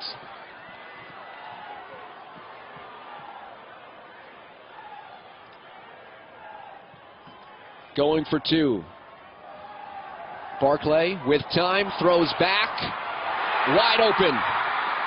It's the tight end, Colston Smith. Nobody in sight as he collects the pass for 2. And sometimes you can be a little bit too wide open. Lost his feet. Still able to concentrate and corral that football in. Zach Fiegels with 2 touchdowns today. 22 on the season for Coach Chuck Johnson. And in tight yardage situation, there cannot be anybody better than Fiegels to deliver. There sure isn't. Double-digit touchdowns on the year. I believe that makes 23 or 24. And he deserves to be able to salute after that score. Certainly getting the job done. A tough, physical kid. And yes, my friend, you have been eaten. 2-point play, another look at it. Smith just leaking out from the left side of the line. And as you said, so wide open that there was a tense moment there just to make sure. And just a blown play from the Bulldogs. Now let's see if they can recover after having the lead for the majority of the game here.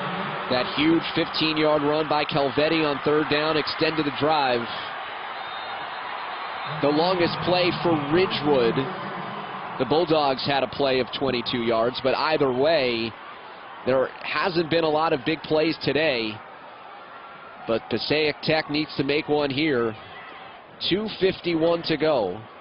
All 3 timeouts left, and a deficit of 7. And like you said, they're going to have to do something they haven't been able to do all day, which is pretty much drive the length of the field here. Actually start at the 19-yard line. The touchdown drive for Ridgewood of 43 yards. Chewed up more than 3 minutes of clock. Derek Quavers is in at quarterback, and a strike to Vincent Mariani. And that's exactly how you start a drive. Able to get some zip on this football, looks off the defenders to the left, knowing exactly where he was going with the football. But you talk about eye discipline and young quarterbacks, defensive backs are watching your eyes. What are you looking at? So you can't stare down your receiver. That's how those guys are able to jump those routes and pick the ball off. You look them off, then come back to your primary receiver. You have a greater chance of success. Play fake, Quavers. Flag is down. Fiegels in playing defense, and Quavers running out of bounds and into the maroon sideline. In late game situations, you will see Zach Fiegels come on and play defense. And what's interesting on that last touchdown drive of 43 yards. Well, that's the longest touchdown drive of the game for either team. And so for the Bulldogs to tie the game up here, they're going to have to do something that, to this point, has not been done. And to your point about Fiegels, he could probably be a Division I linebacker or fullback. He's so talented. But he's even more special as a punter, doing something that not many other people can do. Little contact, hands to the face. Defense. Wow. 10-yard penalty from the end of the run. First down. So a scrambling run by Quavers and then 10 more yards. The ball is at midfield. Bulldogs in great position. And that's why you never give up on a play. You never know what the call is going to be. You just keep playing, keep competing, and good things will come. Titles in 98, 01, and they're the defending champs, winning a championship last year against Ridgewood. Quavers steps up, fires a strike complete. Mariani has it again, his second reception on this drive.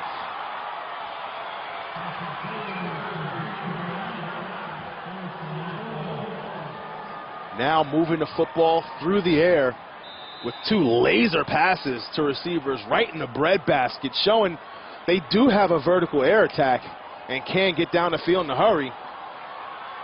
They've moved this football and have basically had no time eclipse off the clock. Well over 2 minutes left in this ball game. Down 7. They took over with 2:52 on the clock. Quavers again with time, throws near side, jump ball, wrestled away by Mariani. And Ridgewood had that route covered inside and out. So that's not even a 50-50 ball. That's more like a 33-33-33 ball. Yet the one guy in the white jersey comes down with it. This is a big-time play. High points that ball. Oh, it looks like it was moving around there a little bit. We better get to the line and run a play. Nevertheless, a tremendous offensive play. Way to compete for the football. Jousting there with Sherman. Kiernan with help over the top. 1st and 10 from the 15. Quavers throws corner of the end zone. Incomplete. Rodriguez the target. Joya was trailing. Face guarding there into the end zone allowed in high school football.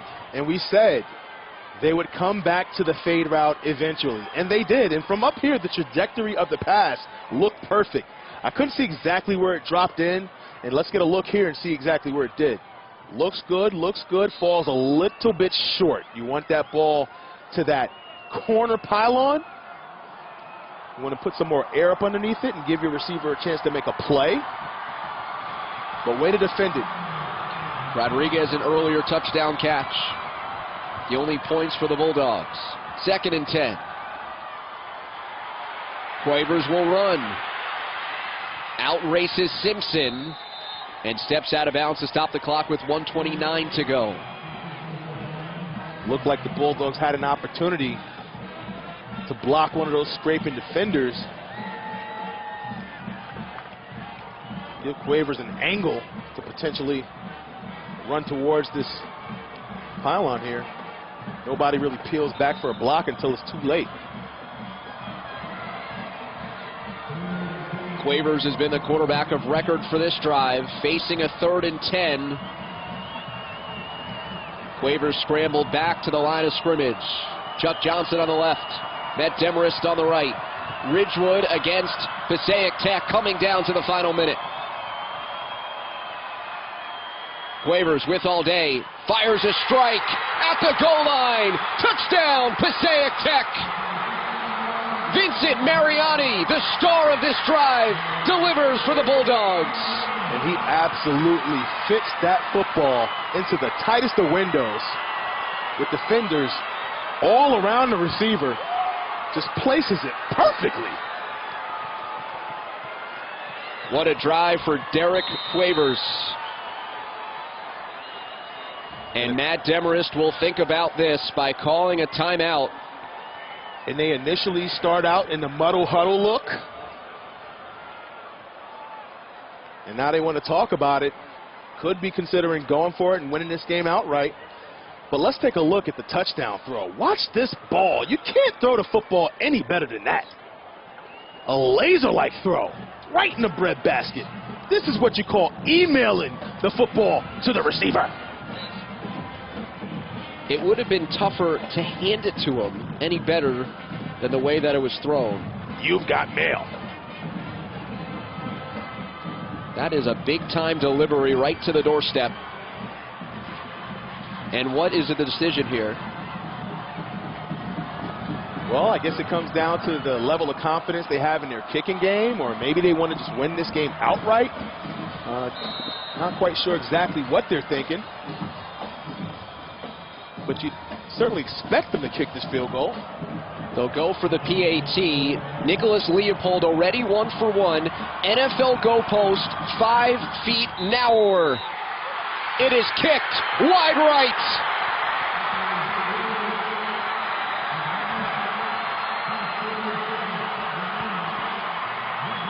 Ridgewood holding on to a 1-point lead.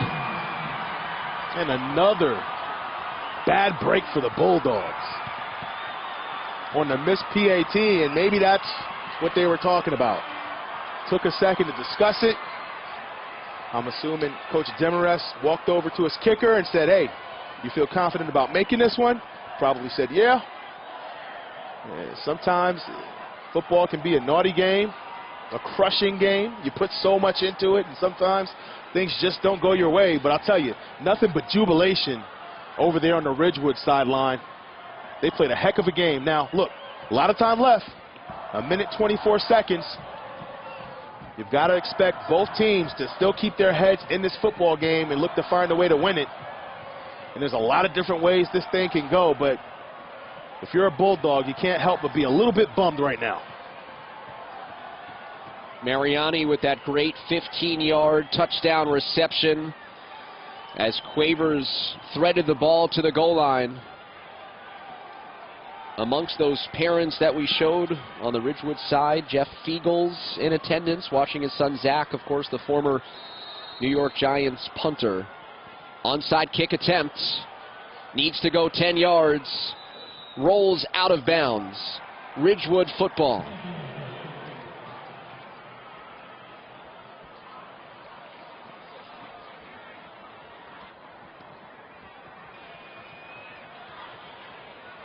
Redemption for the Maroons, 124 away. But first the officials sort this out. Illegal kick out of bounds on the kicking team. Ridgewood will take the ball at the spot. It went out of bounds, first down. So Maroons football at the 49. Passaic Tech with 2 timeouts left. What a drive orchestrated by Derek Quavers to march down the field. An 81-yard drive. About 1.5 minutes of time. And he was nearly flawless throwing the football. Sure was. So ball security of the utmost importance here for the Maroons.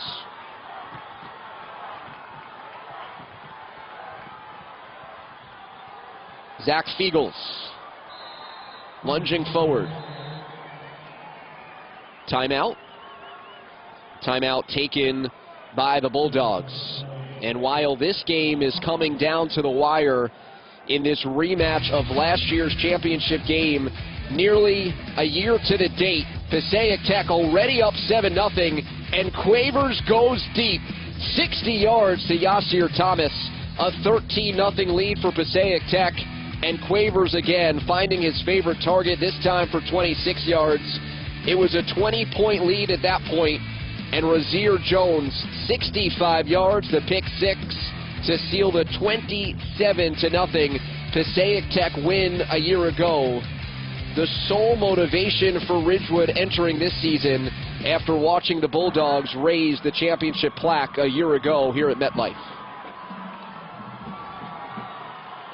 A long history between these two great programs. Again, they do it with different styles, but both very effective and had a high level of success.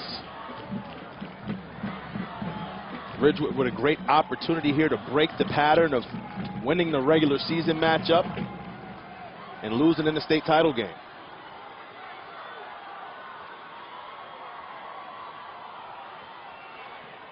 Fiegels. Pio is still moving. Wow. First down, Ridgewood. And that's just demoralizing. That's demoralizing. If you're the Bulldogs. I mean, you go from the height of jubilation to the depths of despair in less than about 5 minutes' time.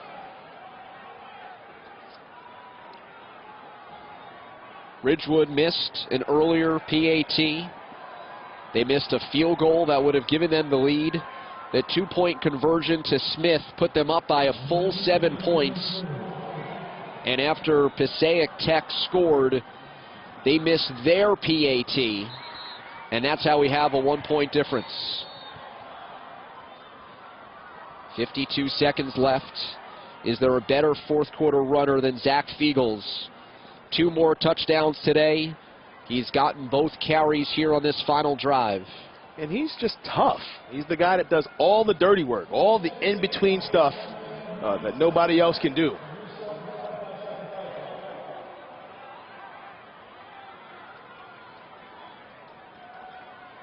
Looks like they'll reset the play clock.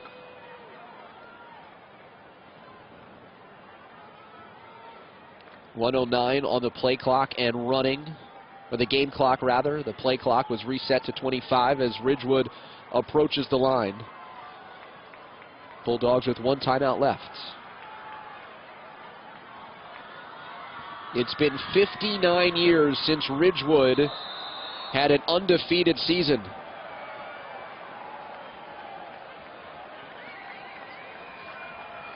And at this point, I think it's safe to say it won't get to 60. Just a tremendous performance. Both teams showed true grit, fight, competitive nature. These teams alternated scores throughout the game. Ridgewood went up. Passaic County Tech took the lead, but in the end, it is Ridgewood, undefeated and state champs. North 1, Group 5 champions. The Ridgewood Maroons here in 2016, and a celebratory dunk for Chuck Johnson. Redemption for the Maroons. And just what a great feeling. You put so much into this game. The blood, the sweat, the tears, the weight room, the meeting rooms, coach getting on you, getting home late and still having to do homework. I mean, it's a process. And I'll tell you, the week is tough. Every day is tough except for Fridays or Saturdays when you go out on the field and play. It's tough when you get out of school and you got to walk over to the practice field every single day despite being dinged up, despite being hungry or your head hurting or watching your friends get on the bus and going home. But it's all worth it when you get the opportunity to step out on the field on Fridays and Saturdays, and in this case Sunday, and play this great game. You see the mutual respect between both teams. The Maroons wanted to win no matter what, make no mistake about that. But after the victory against Montclair 2 weeks ago, knowing that the Bulldogs were next, that was the most optimal journey. They wanted another crack at the Bulldogs in this game, in this stadium, and they got their chance today. And they forced a timely turnover, with Wiley Sherman providing a big blow to jar the football free.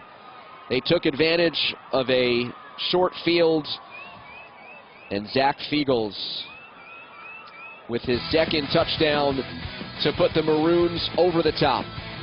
14-13, the final score. Ridgewood takes down Passaic Tech. We wrap up this North 1 Group 5 championship next.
364 days in the making. Ridgewood in a championship rematch dethrones